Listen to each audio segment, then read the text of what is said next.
Okay, right. This is an odd size. Right, do we leave it on that? I think we do. Do like to talk to myself when I'm using this technology, because this technology is very difficult, even for an experienced hand like me. And I'm finally getting used to this brand new photocopier, so it's not an easy thing to get used to. And I don't like reading manuals, but I find it easier to learn just by doing it. So I'm wondering what size it's going to be lengthwise. So 100 and we'll make it 190 for the X, which is the horizontal, and for the Y we're going to make it 100. What are we going to make this? It's so hard to get it right. It's so hard to work out intuitively how we're going to pull this off. Let's see, wondering if it's 130%. But if I get it wrong, it's more entertaining for you guys to watch. If you don't get bored, hopefully not. Because, yeah, I'm what's called a toner head. Toner heads are basically photocopier enthusiasts, and for that I am a toner head. So if you're not a toner head, you probably find this shit pretty shitty, pretty boring. But hopefully if you're a toner head, you'll have an appreciation for this kind of stuff, even though you guys typically don't play around with these features. I've never seen a YouTube video once, or any video, where someone is doing this kind of work. So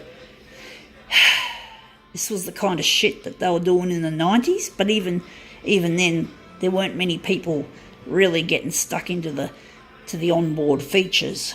They are intimidating, so if people don't want to make the extra effort to learn this shit, it's understandable. Sometimes I've been intimidated and I have not been adventurous enough because I don't like to be beaten by these equipments.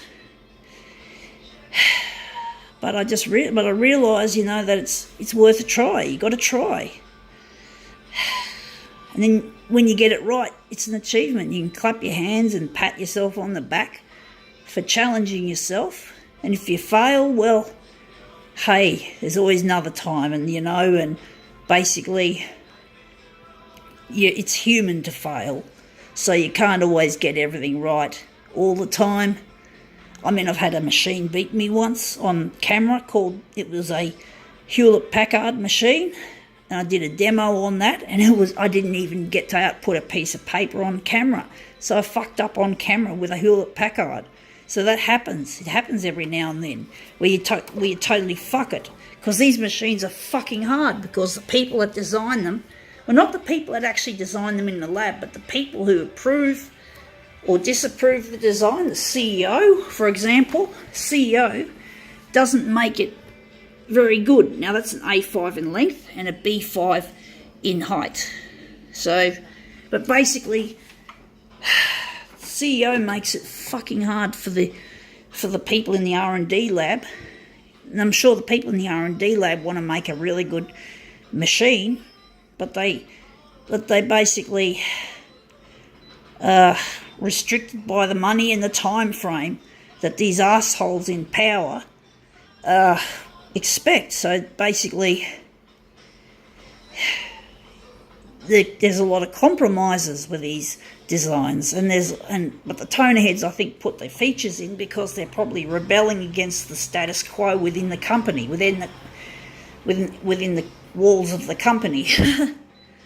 The rich people who care only about the money, the CEO and other executive bullshitters, dressed in suits and ties. Total money fuckers who don't care about the planet, who do not care about the customer experience. But anyway, that looks interesting. I think we've made it a bit too tall, but it still looks good. We're not going to make this perfect.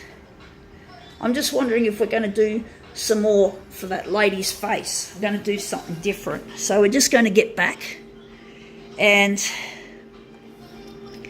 Right, what have we left out? We have here, we've got background colour. So we're going to add a background colour to give this a bit more oomph, to give the white areas a little bit more of an interest. So we're going to go, oh no, we don't want orange. We're going to go brown. Brown, hopefully this brown will work. Because on the colour adjust, we've got the red. So brown and red, at least on my old C353,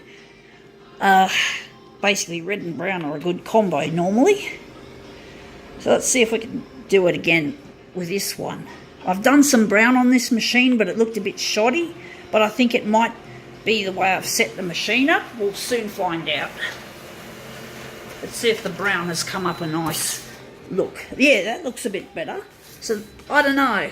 I'm thinking the brown doesn't go terribly well with the green. I'm thinking, what can we use to go with the fucking green? What can we use? I think red. I think red maybe goes with the green. So we're just going to scroll our way across and we're going to take out brown. Going to make it red. Maybe we're going to go back here. I'm going to take the hue, which I think we've gone a bit overkill with. And we're just going to make it a little bit warmer. A little bit less, because I think that's why it's come up a little bit too green. A little bit too green. Okay, let's try that again. And this is one of the areas I think Konica Minolta have cut corners. You see I'm pressing 3 times. I have to press buttons to make a single photocopy. It's really ridiculous. But I didn't... This is a low-end machine compared with the other machines. And basically, I think Konica Minolta tried to cut a few corners. It probably makes it cheaper for people like me, but it's not a common thing, and a lot of people get pissed if they had to do this every time they wanted to make a photocopy, especially in a busy office. But anyway, that looks brilliant. Gotta go.